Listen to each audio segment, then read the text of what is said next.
I'm Lucrezia from Stefano Boeri Architetti. It's an architectural practice based in Milan and with offices in Shanghai and Tirana, and dealing with architecture, urban planning, design, and research. Sorry, just a second. In the meantime, I can go on. Our founder, Stefano Boeri, was the architect who realized the vertical forest in Milan in 2014. It's the building covered with trees. I think in a few minutes we will see it. Shall I try now?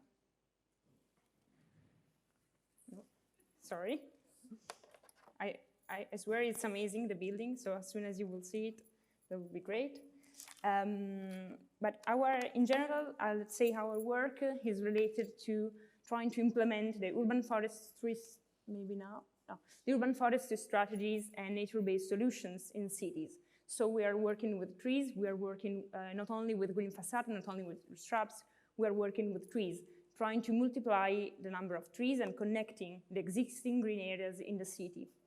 Also, Dan and Matt before me already talked about the importance of green system and a natural system in the city, and also the importance of connecting and multiply the importance and the effect of green in our cities. So what we are trying to do is to work on urban planning and architectural projects with this goal. So the goal of trying to increase the tree canopy, so the amount and the presence of trees in one city. Let me just try if we can share with you the images.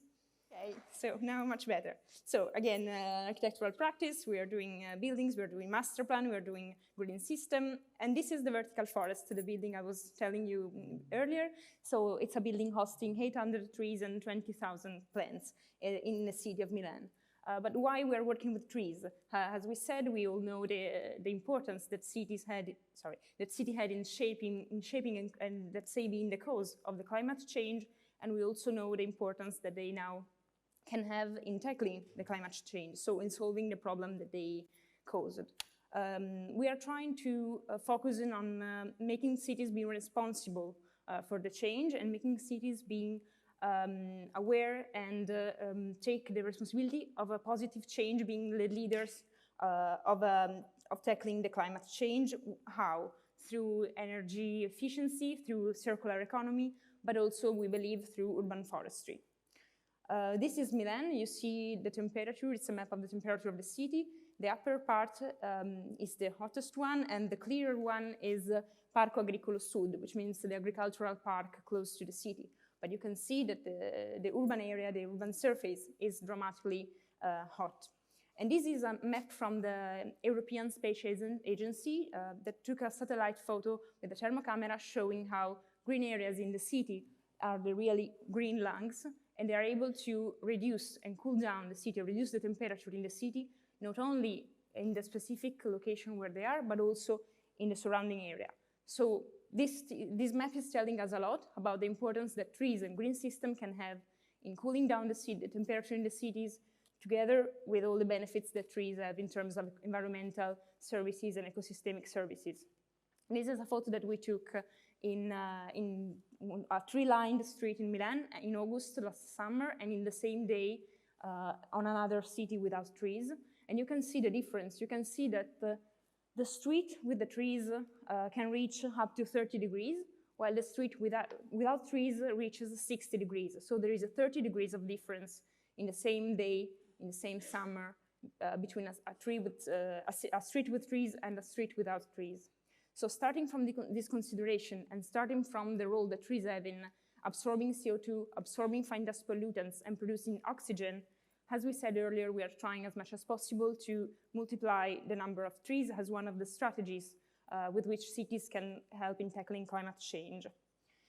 So the vertical forest started from the consideration that many skyscrapers, many buildings are now covered with a glazed facade, with glazed panel that are creating hotspot of heat waves, hotspot of the heat island effect, and therefore hotspot of energy consumption. In this case, the vertical forest, with hosting the 20,000 plants, is able to create the equivalent of 2 hectares of forest in the city center. So it's like having 2 hectares of forest right in the heart of the city, in the heart of Milan.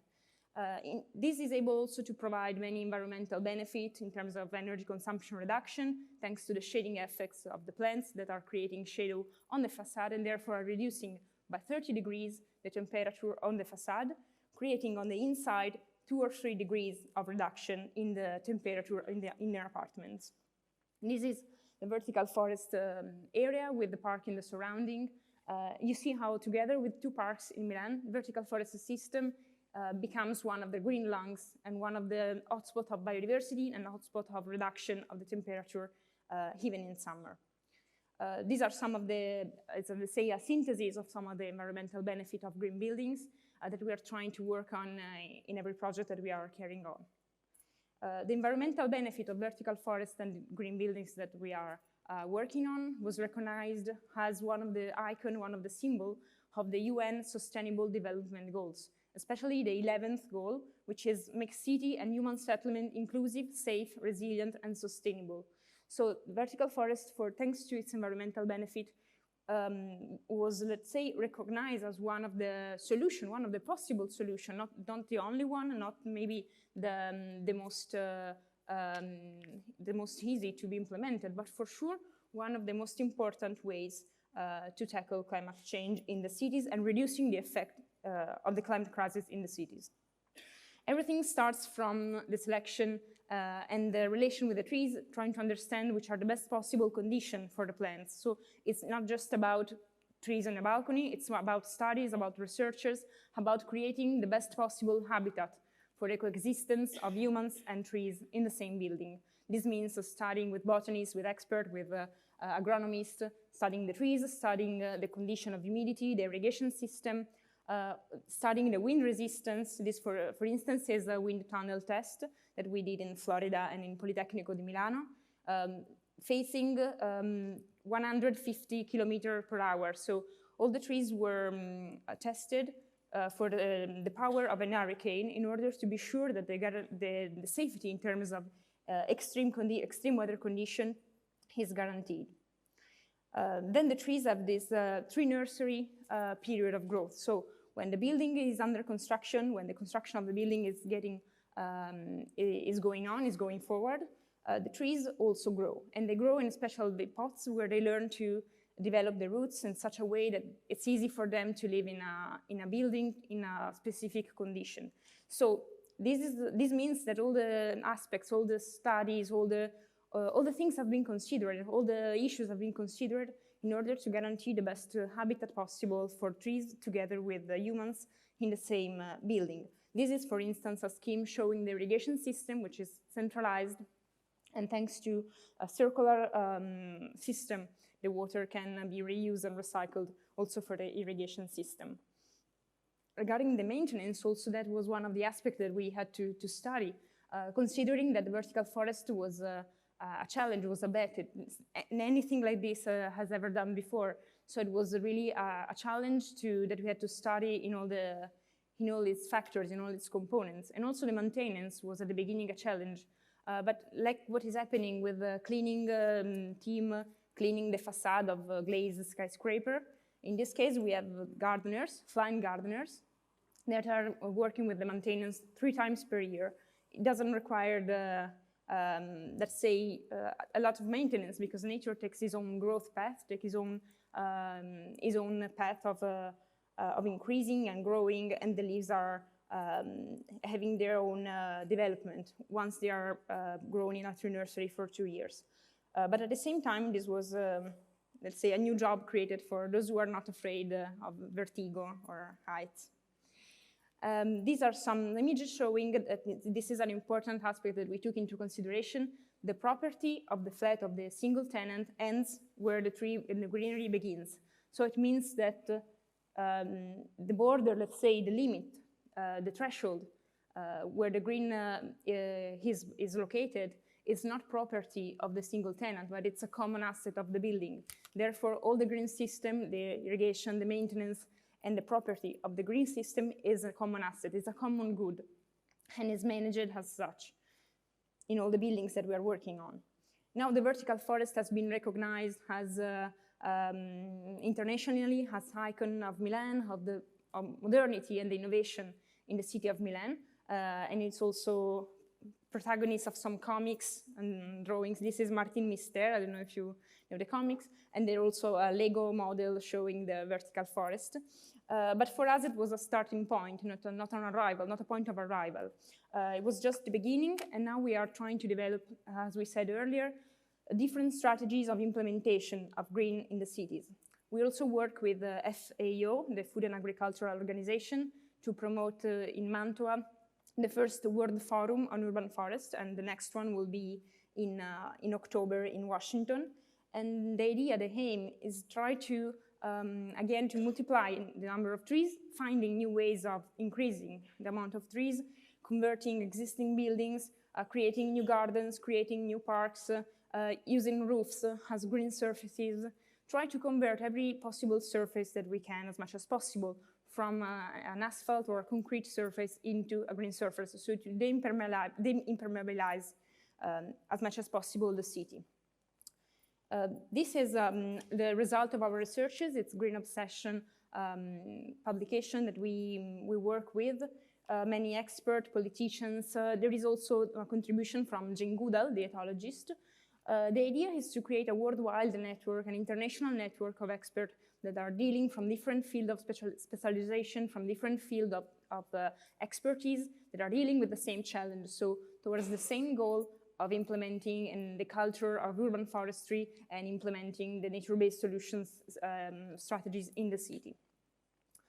These are some of the projects that we are working on all over the world. They are both architectural or urban planning projects. In many cases, we are dealing with municipalities and urban institutions, urban stakeholders in order to work on public spaces and public projects. These are some images showing the variety of the projects we are following. But these are some of the most challenging projects that we are currently working on. For instance, there is the green roof of the Hospital Policlinico in Milan. The new hospital will host the biggest green roof for therapeutical use in the world. It will be as big as San Siro Stadium. For those who know San Siro Stadium, it's 6,000 square meters.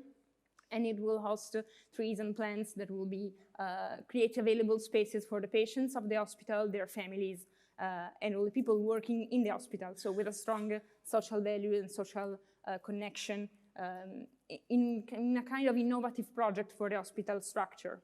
Another challenge is working in arid climate, for instance, in Egypt or in North Africa, where we are trying to implement the presence of nature through the water management system in order to reduce the need of water, the consumption of water, and at the same time selecting trees and plants that can grow even in extreme condition, considering that those extreme weather conditions are increasingly spread, unfortunately, let's say, in worldwide. For instance, this is another challenge is the social inclusion, and this is through the vertical forest that we are developing in Eindhoven. And this is the first vertical forest for social housing, built 2 years ago in Eindhoven. And it means that he hosts students, he hosts young couples with subsidized rent. So with a really low rent fee, students and young couples, young people can go there, live there, stay there as long as they want. I don't know if you have heard, but in Italy it's a really hot topic. Many students are protesting right now for the cost of living because it's too high in many cities, from Milan to, this is happening in many European cities. And our reply, our answer to this problem was to try to make accessible for everyone the green building and the vertical forest experience that we have gained with the Milan example, with the Milan project. So we are trying to combine the environmental challenge, increasing the number of trees and plants, and at the same time work on social inclusion and try to make it an accessible model for everyone. And this is possible. We are also working with the retrofitting of existing buildings. It means that we know that in Europe, there is a high density of built environment, but at the same time, the quality of the building is not so high in many cases. Many buildings are obsolete in terms of efficiency, in terms of energy consumption, in terms of function. In many cases, they are no longer working for the function that they were intended for, or they are consuming too much energy. So in those cases, we are trying in Brussels, but also in Italy with 2 projects, to convert the existing building into green buildings by adding an additional structure, self-standing and equipped with green system in order to provide an additional outdoor space and to renovate the interior space of the building in order to reduce the footprint of any architectural intervention and avoid the demolition and reconstruction. But together with all these projects, we are also working in Italy, as we said, in many, let's say, horizontal forests, so in normal forests. We are working with the creation of green parks, of the gardens, courtyards, green roofs, as we said in the Policlinico Hospital. And also we are working with the connectivity. So we know that connect between them, among them, all the green areas, all the existing green areas, and create new areas that can be, let's say, a connection element among them, multiply the effect and the environmental benefit of the trees and nature in cities. So what we are trying to do is to combine all the cities and to try as much as possible to create a unified system of green corridors and ecological corridors that hopefully we hope can reach all the Europe. But we are starting from Italy, and we are starting from the cities where we are working on, try to develop a unified green corridor that is able to, on one side, to make more resilient our countries, especially in Italy. Many of you maybe have heard about the tragedy that hit Emilia-Romagna region, Pianura Padana region those days in Italy. And also a few years ago, we had the Bayat storm. So we had many environmental challenges, many environmental catastrophes that are telling us that we need to make our soil, our land, our territory more resilient and stronger in terms of facing the increasingly frequencies of the climate change catastrophe. And under this point of view, creating green system and connections will be able to improve the quality of the soil, the quality of land, together with making the cities greener, more livable, more attractive also, and especially healthier for people living there. So this is our ultimate goal, and we are trying to work as much as possible in any ways with any possible tool that we have at our disposal, and we hope it's a shared goal together for everyone. Thank you.